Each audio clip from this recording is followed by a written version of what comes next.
deep down in my codependency, if you're okay, I'm okay. And if you're not okay, then I'm not okay. Mm-hmm. But you at least need to be here so I can be working towards that. Mm-hmm. So I will accept the situationship because at least I have something to work with.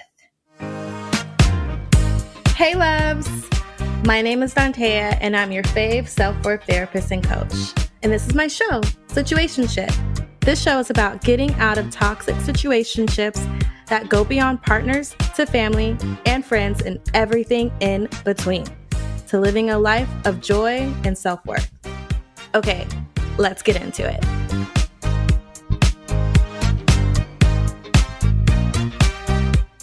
Hey loves, welcome back. I have a very special guest today. I know I always say that. However, this person talks about a topic that I think a lot of us need to really sit with a lot longer. I'm very excited to introduce Marissa. Thank you for coming on the show.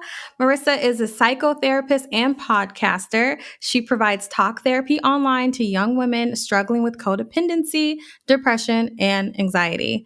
Marissa is a creator and host of the Codependummy podcast, which she created to empower young women to stop playing small and start taking up space, which we talk about all the time on the show. So how perfect. In addition to her practice and podcast, Marissa provides one-on-one coaching to therapists wanting to boss up. And listen, that's exactly what Marissa does. I met Marissa in a program a few years ago, and she's a boss. So yes, welcome. Thank you. Thank you, Dantea. Thank you for having me. Of course, of course. So I'm really excited just to kind of jump in and just start talking about codependence, relationships, taking up space, all of that. So I have a whole list of questions. I'm excited, and we'll jump into it. So Marissa, in your bio, you mentioned it, and just what I know about you, the work that you do. My question is, how did you know you wanted to help young women stop playing small and take up space? I knew I wanted to help young women to take up space. I think ever since I decided to become a therapist, even in my baby therapist days, I was working with a lot of adolescents, a lot of adolescent women. And yeah, I just noticed how, especially during adolescence and teen years, that vibrant, confident young women, like they would all of a sudden, they would deflate and become these gentle, passive, pleasing beings. And I know I experienced that in my adolescence. And so, yeah, just like working with young women, I really wanted to help empower them and help combat that pattern. Mm-hmm. And so really ever since I've wanted to become a therapist, and then every single position or job that I've had, I've just really been able to do that. And yeah, now with my own practice, that's what I do every day. I love that. Yeah. I think I hadn't thought about it until now. And yes, a lot of that kind of shrinking, you really see it within adolescence. I know for me, I don't know if I ever shared this with you before, but I used to not eat in front of men when I was younger. And I did a lot of community stuff. So there are a lot of like co-ed things happening. And anytime we had to like sit down for lunch or sit down for dinner or whatever, I literally wouldn't eat because I thought I had to like eat a certain way. You can't get messy when you eat. And as a teenager, they're giving me stuff like sloppy joes and hot dogs and stuff like that. So that brings back a lot of memories. Right. Yeah. When you would see that with the adolescents, would you ever try to like name it with them? How did that go? I think early on I wasn't even able to articulate it. So I think it took some time. And then it was really when I worked at a group practice and I saw anybody and everybody, but I started to attract a lot of young women wanting to work with me. And yeah, I started to read more about dependent personality disorder. Okay. Which I would argue is like an extreme label, because codependence is not a diagnosis. Mm-hmm. But yeah, a lot of the young women, and yeah, even reading it myself, I was like, oh my God, like this is me. And yeah, a lot of the young women that I worked with, they maybe weren't a slam dunk for the diagnosis, but had a lot of the characteristics and symptoms. Mm-hmm. And so then I was trying to find well, what phenomena is that besides this personality disorder? And that's when I really fell into reading about and wanting to work with codependency.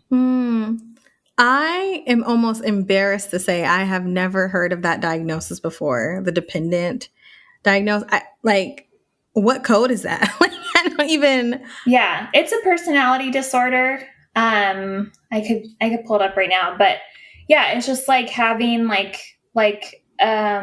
real need for approval from others, having difficulty making decisions without a lot of input, passivity, yeah, being over reliant on relationships. Yes. So I was like, check, check, check, check, check. And then yeah, a less extreme form, I sense would fall into the codependent category. Yes, yes. Same. Check, check, check. It's like, wait. And now I feel like the people who come in and they're like, they feel so validated when they get diagnosed with like ADHD or anxiety, depression, like, oh, it all makes sense. And now I'm thinking, oh my gosh, I feel valid. I feel seen. Mm-hmm. Things like I'm constantly working on, right? So for you, I'm always wondering about this.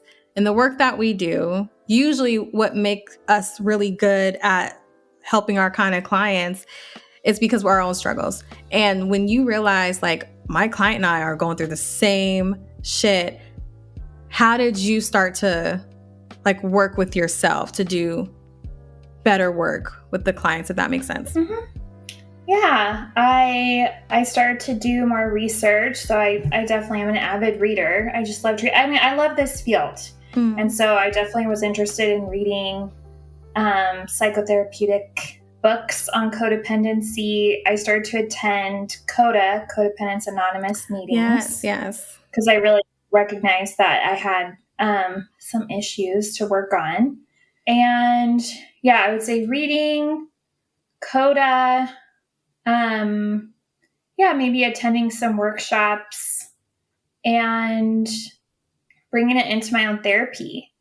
I was thankfully already going to therapy at the time, but yeah, I think that the more research and reading that I did, the more I realized how pervasive it was for me, how high functioning of a codependent I have and continue to be, but also where it is harmful, unsustainable, and it can be really detrimental.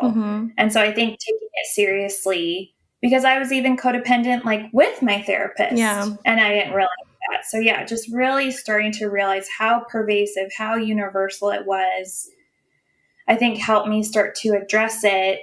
And then, it's just been a journey ever since. I love that. When I started a podcast about it, now I learn all about it all the time. Yes. And that's why you're here. I'm like, self-worth, taking up space, it's so connected to codependence. Every time I say codependence, I always want to say codependummy. Like every time I'm just like, no, the word is codependence. So I noticed on your podcast website which is beautiful, by the way, there's a photo of young Marissa, which is so cute with bangs. And underneath it says, not verbatim, they said be a good girl, they said, something like that, right? And I just love that because I 100% used to identify a good girl as someone who doesn't take up space and makes himself small and very agreeable and very much whoever you want me to be. So my question to you is, why do you think so many women find it difficult to break away from being the good girl? I think, there are multiple contributing factors. So I've come to recognize how much family does contribute to that, knowingly or unknowingly, right? Intentionally or unintentionally. Society and culture definitely celebrate those characteristics in young women. I would say, like, socially, I could have been molded by my friends in different ways, but I think that I tended to be the one who was reliable and loyal and, the good listener in friendships. And media, I think that kind of has to relate with culture, but it's like reinforced like in what I like saw as what was like worthy and desirable in women. And really, right, like my perception of all of those things, right? So if I perceive that it's beneficial in my family to act a certain way, given their response, and I create that as a rule for the rest of my life, like that's my perception too. So it's both and, right? Like, I have two sisters. I don't think they're as codependent as, I don't know. It's not a competition, but like our codependency, if we each have it, which I think we can all acknowledge that we do, manifested in different ways. Yeah. And that's because of like how we perceived different situations. Like, for example, my older sister, I've talked about this on my podcast, but in her teens, her and my parents really struggled to get along. There was just a lot of conflict, like, efforts by my parents to like punish and have her do chores and like, I say like control and like kind of like control her. She was a little wild. Yeah. And like her rebellion and pushing back and like her room was a mess. And like I was very diligent as like a 4th, 5th, and 6th grader to have a very clean room. Yeah, because of that, because I didn't want that interaction, like, okay, let's not do that in order to, and then also let's not add burden to this system that's already burdened. So I'm going to be clean. I'm going to be on time. I'm going to be, I'm going to wake up like on my own. Just, I didn't want to add to the mornings, before school were difficult. So I 100% agree with that. I can relate to that. My sisters, same. My oldest sister really struggled with the relationship with our mom, and the second oldest was always just out and about, would get sick, take her to the hospital. A lot of just poor choices as a teenager. And then there was me, and my room was always clean, and I was definitely like the good girl. I would make sure I got straight A's and make sure I gave all my attention to my mom and just took on so much. I just wanted to be like kind of what she's like, you don't have to worry about me, Just to kind of like go clinically a little bit deeper, I'm just curious as we're talking about it. How do you think that gets formed? Because as a young child, we're not able to say, oh, because this and that, and then I'm going to do it because I don't want to burden the system. Like, these aren't words we're using. Like, what do you think it is at such a young age where we make sense to act in a different way? I don't think it's conscious, but I think unconsciously we do calculate and we do solve those equations. Like going back to the perception, right? So my twin sister, she didn't have that same reaction, right? She didn't come up with that same calculus. So again, like it's what message we do receive explicitly and implicitly, how we interpret them, and then how we act on it. So I think, I do think, so my definition of codependency, I talk about how it's a way of being, because I was like, oh my God, how do I make this like global, right? Like not just a set of behaviors, not just a like characteristic or like a like symptoms, like, but yeah, just like a way of being where one puts the thoughts, feelings, and needs of another above their own in an unconscious attempt to fulfill their own thoughts, feelings, and needs. And so, yeah, so I think that I needed harmony. I needed especially harmony. I needed love and approval from my parents. And sometimes I got that, right, because there wasn't conflict, right? I wasn't in trouble. That's loving. Like, yes. I'll take it. And so, yeah, that's how I got my needs met. Or like I need like me and my dad to be standing at the door waiting. And at least he's not mad at me. Yeah. Because everyone else is late, but I'm here. Yeah. And so, yeah. So I think that I think children are pretty perceptive. And you come up with these very easy, like, equations. Yeah. I'll be on time, and thus I'll be loved. Like, really? That's like I don't. It might be more complicated than that, but yeah. And then if I think I was praised for being on time, or it was a good thing that I was prompt, so then I just kept up. Yeah. So I think on a deeper level, we do figure it out. I think I agree with you. I think problems do feel more simplistic. When I was a kid, I always thought that, and this actually still carries on today.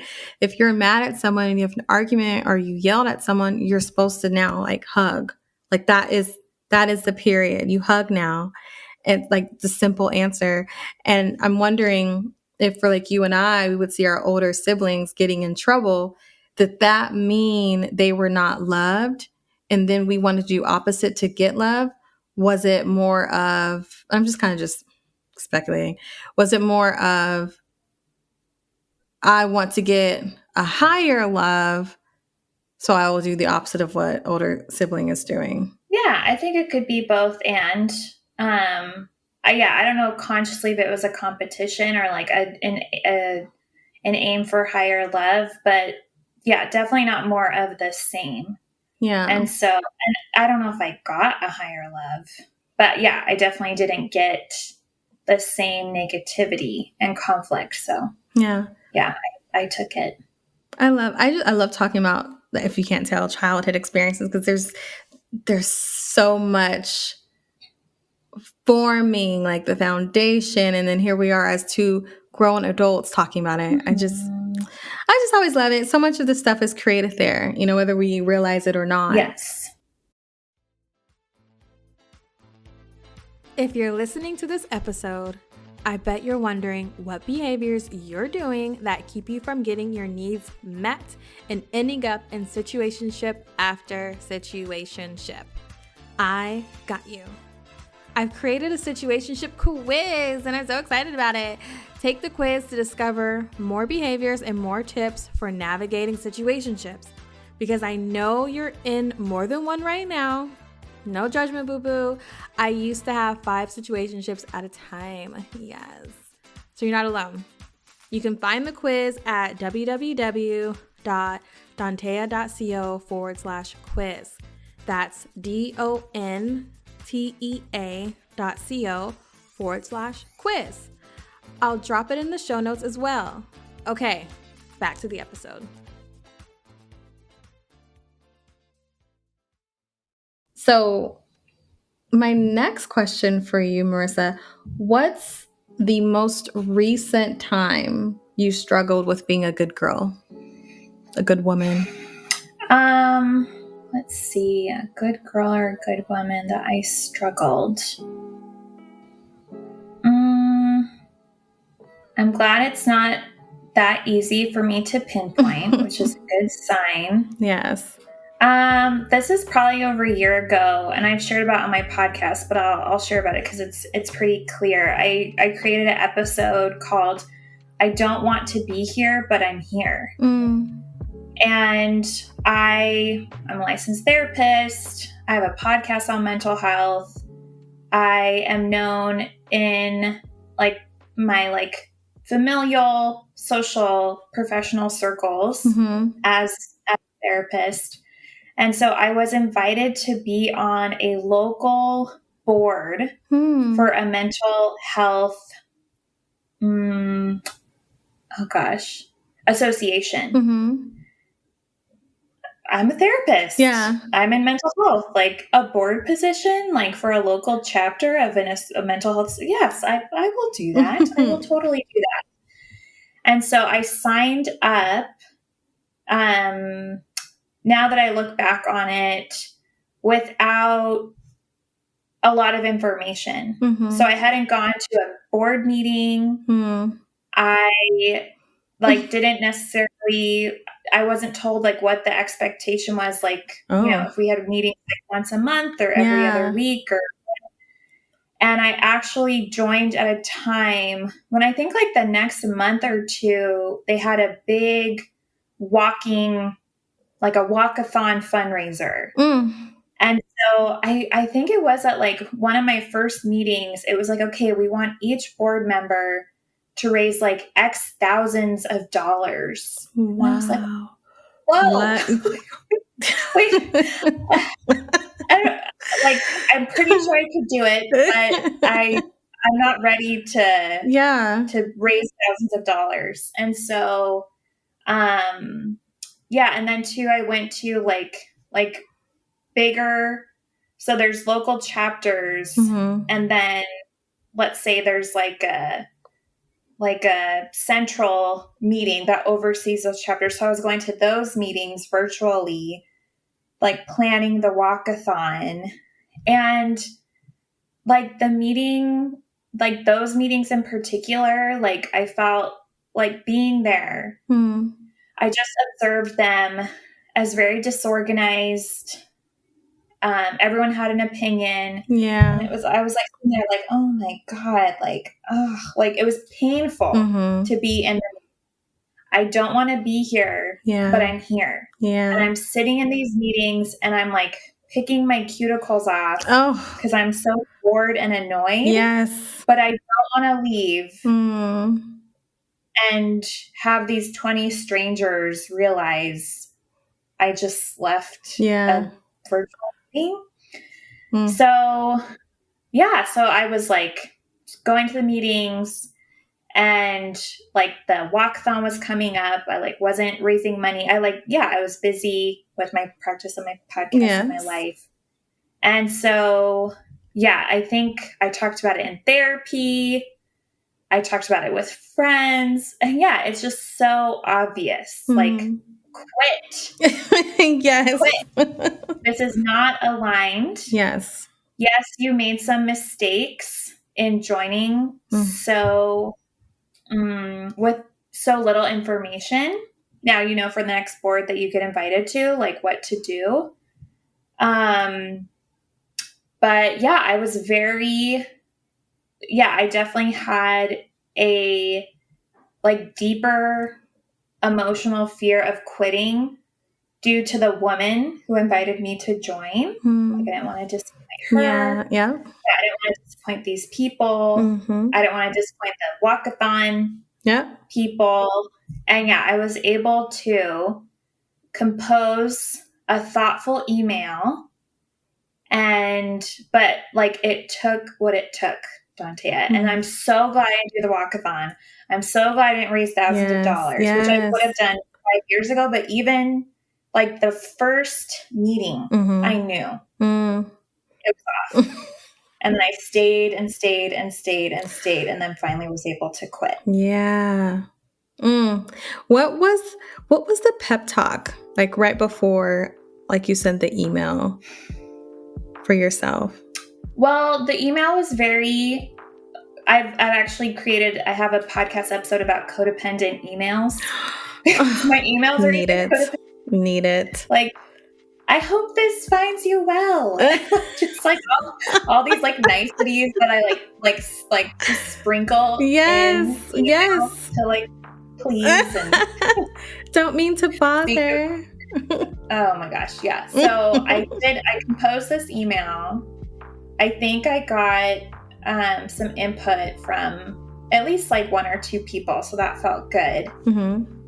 And yeah, I think like just like internally there was, I was afraid of how I would be perceived. I was afraid of disappointing all these people that I had recently met. And then I think being really honest, like I was also afraid of like what I was like signing up for if I stayed. And so I talk about this a lot with my patients and on the podcast. Like when you bring awareness and you start to better understand yourself, you don't actually get to avoid conflict or big scary feelings or I don't know, things not working out. Yeah. But you get, I got to choose what type of fear I wanted to deal with.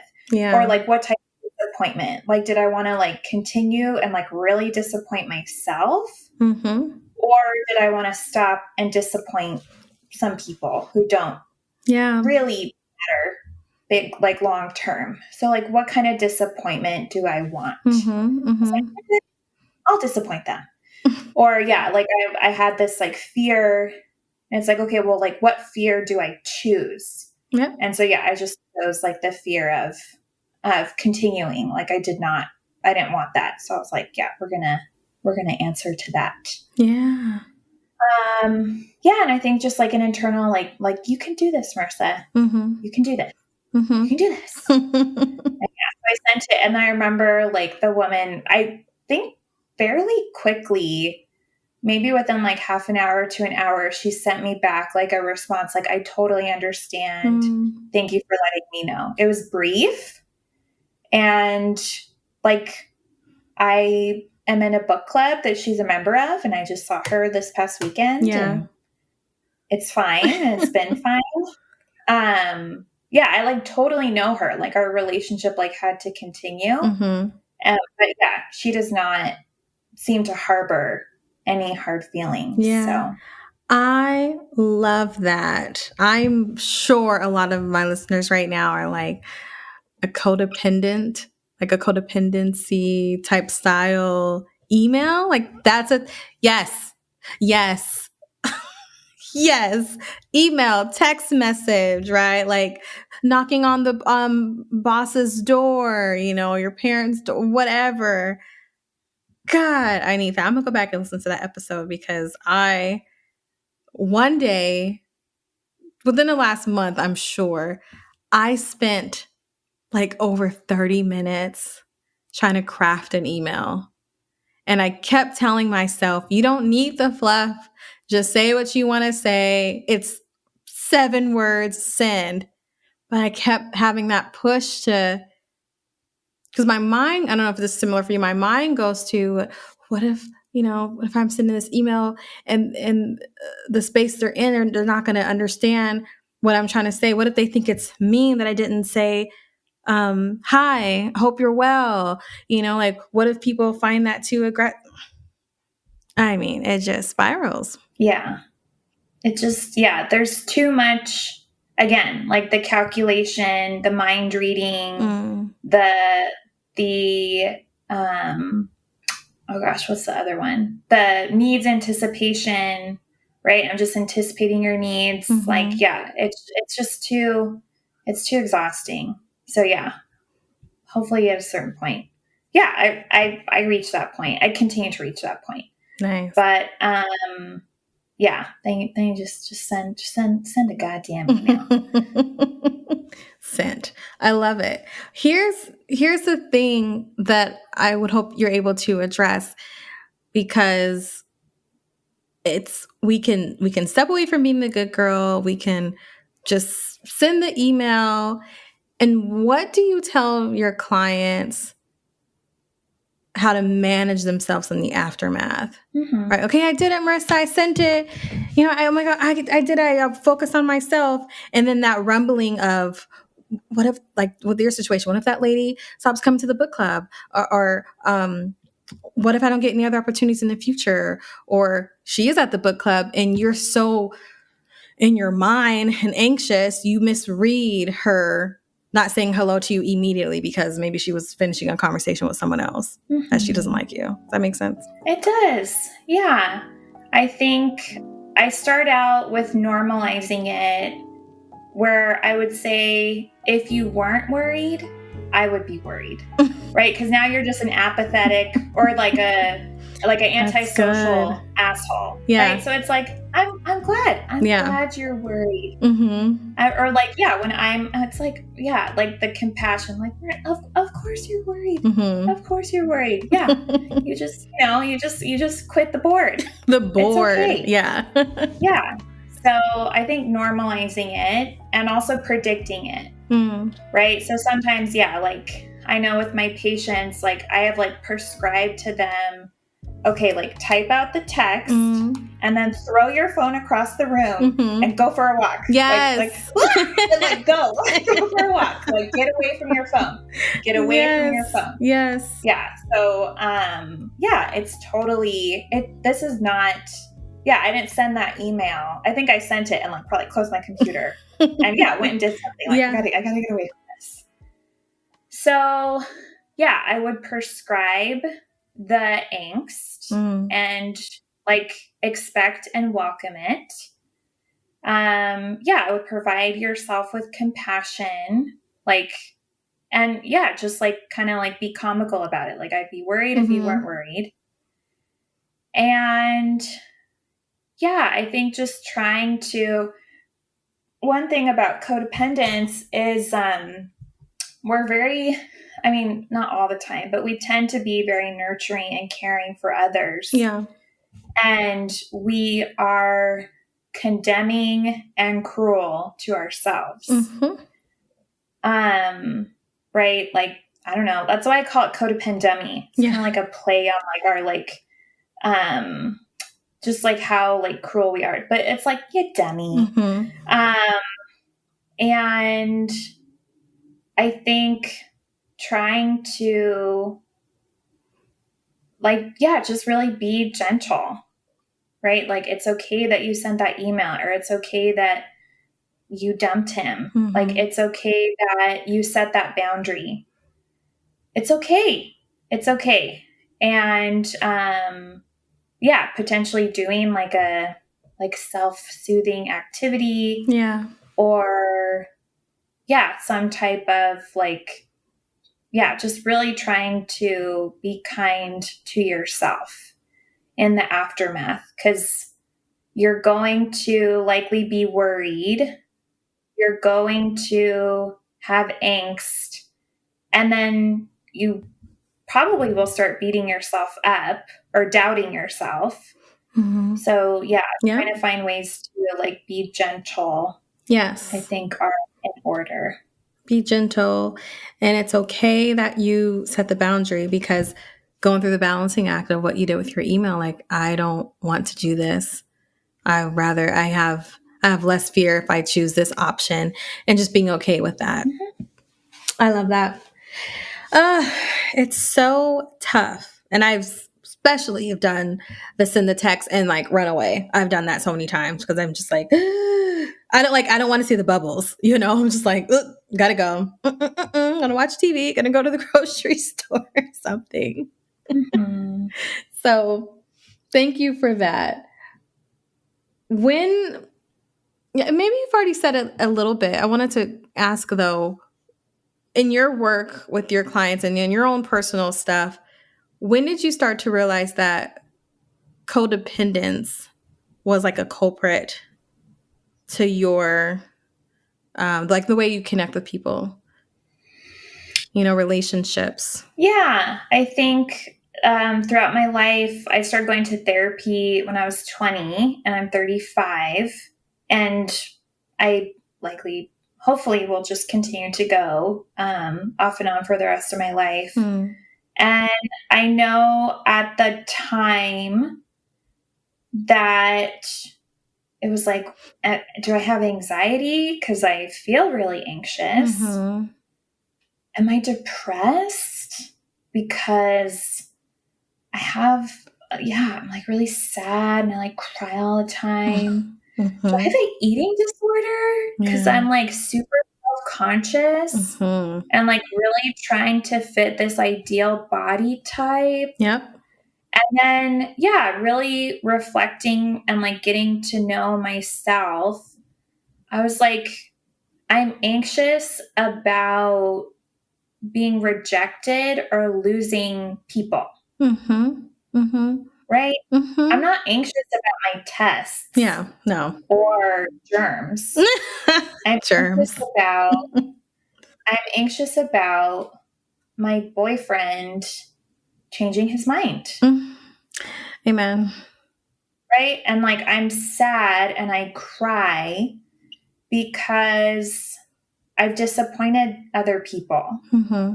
Or yeah, I've failed at being perfect yet again. Yes. And like do I have an eating disorder? Or like, yeah, I'm just like obsessed with people approving of my body from near and far.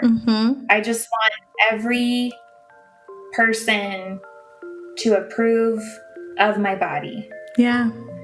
Yeah. So I was like, what all has to do with like my relationships and people and being overly dependent, yes, overly reliant on them to feel good about myself, right? To feel calm, to feel at ease, to sleep.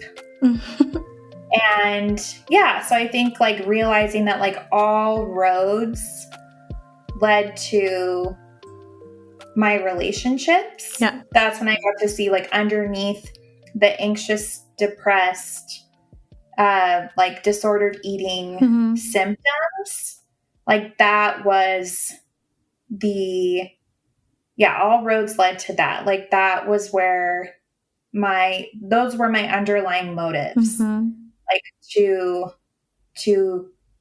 keep, maintain love and approval from others. Yeah. And so, yeah, I think with some of the young women I work with, they might be purely anxious. They really might. They might be purely depressed. And then also, yeah, I think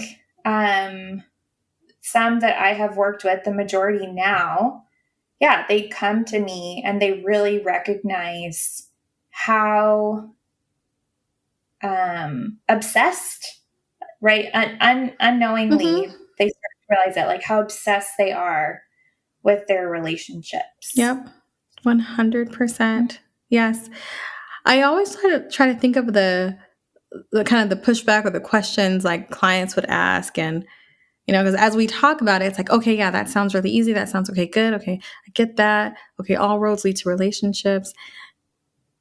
And then a lot of times, at least for myself and with my clients, it's like this kind of question of how do I know it's going to be okay? Like, how do I know if I stop worrying about if this person will accept me, if this person will think my body is attractive or acceptable?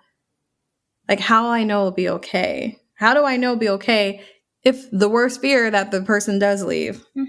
Yeah. You don't, unfortunately. And also, yeah, I think I was able to recognize, and a lot of my patients and listeners like have or are like coming to this realization where I'm not okay right now. I'm not okay right now. I am fucked up right now. I remember I've talked about this in the podcast, but going to therapy after a relationship ended, it was very toxic, very codependent. And my therapist said, like, what brings you in? And I said, I am addicted to my ex-boyfriend. Like I was not okay. Yeah. I really was not okay. And, we dated at the time, like when, like, I don't know, I don't think Instagram was around. So it was like early days of social media, but I would like swear off checking his profiles. Like, I'm not going to look, I'm not going to check. I'm like, I'm never going to do this ever again. I'm like typing it, I'm like looking at all the profiles. Like I just couldn't, like it was so compulsive, like all these things I would do. Yes. And yeah, and so again, like it's like what kind of uncertainty do you want? Or I mean, it's not even certain. Well, yeah, do you want the uncertainty or do you want the certainty that you're not? I'm not okay right now. Yeah. I'm worried I'm not going to be okay.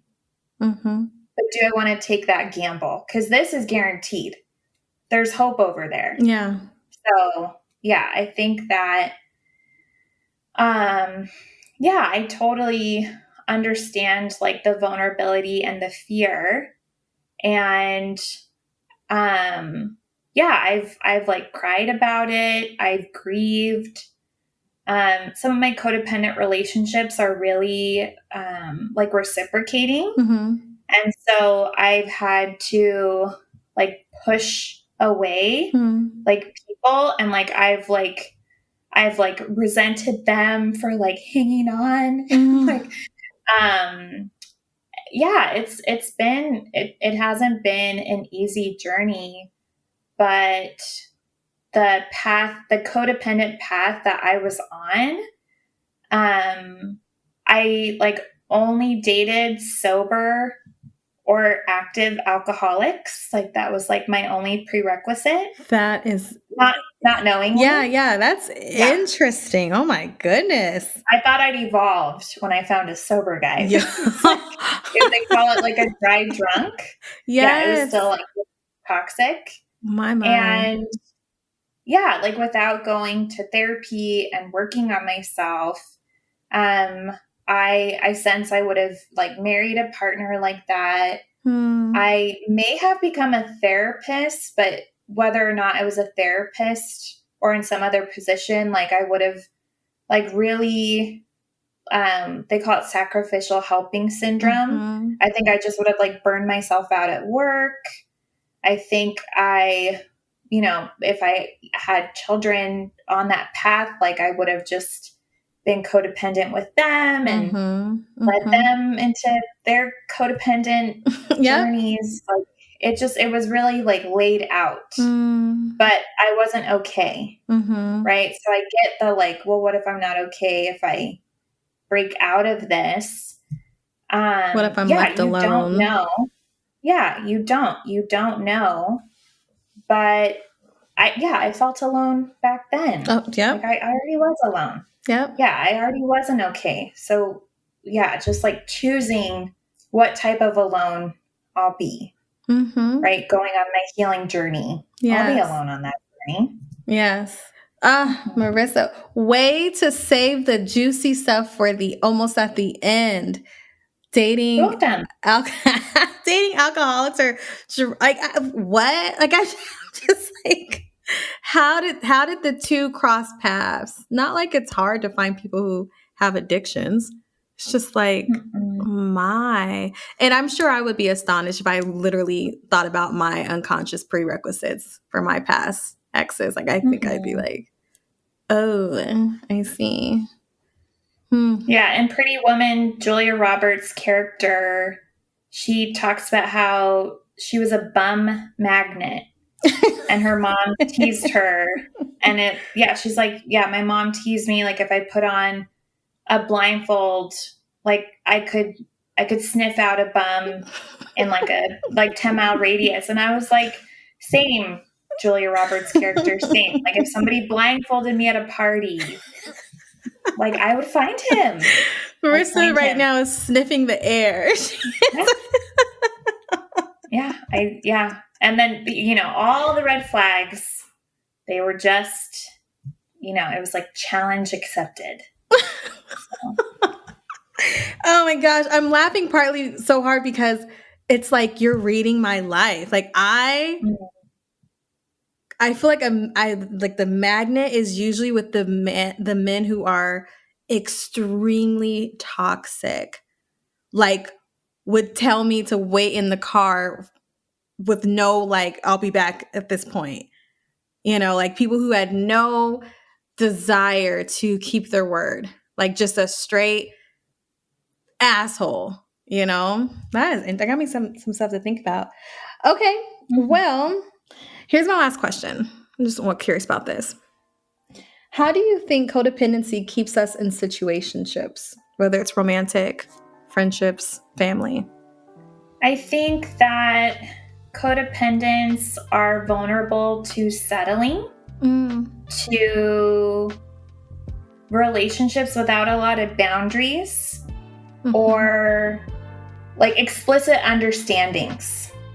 Yeah, we'll just we're vulnerable. It doesn't mean that we will, but I think we're vulnerable to, he likes me, right? With the first real toxic codependent relationship, like I don't think we defined what we were.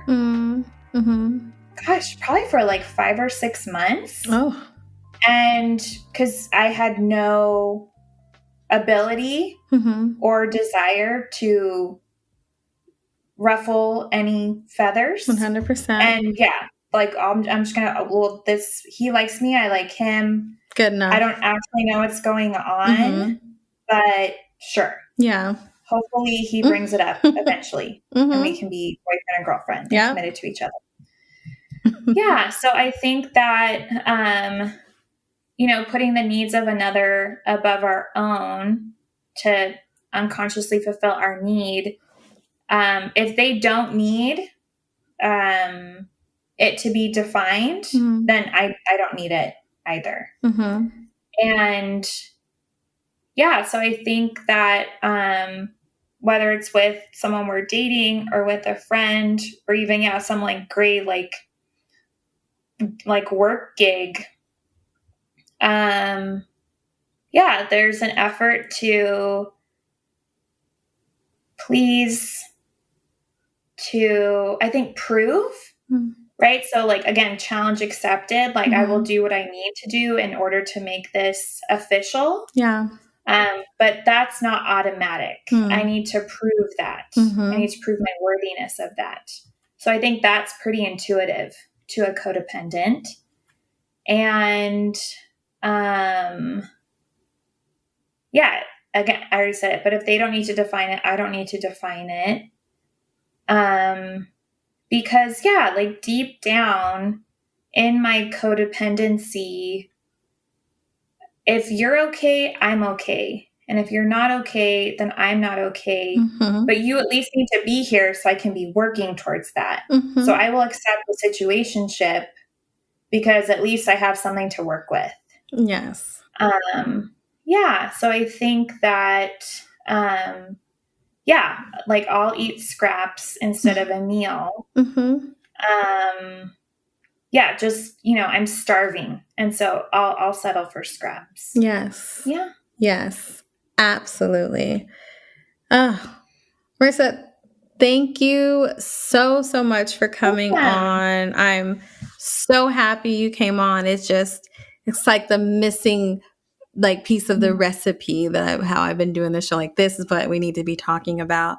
I'm sure everyone is very excited to connect with you and learn more about you. I'm like, I need to go to that episode about the email. So where can people find you if they want to connect? Yeah, I'm on Instagram. So it's my therapy page at Therapy with Marissa, 1 R, 2 S's. My website, therapywithmarissa.com. And then the podcast is Codependummy.com. And it's on Apple, Spotify, YouTube. Yeah, we're everywhere. Dantea came on recently to talk about situationships. Yes. And that's where you can find me. What about anything that you are working on, wanting to let the audience know, maybe something you're promoting?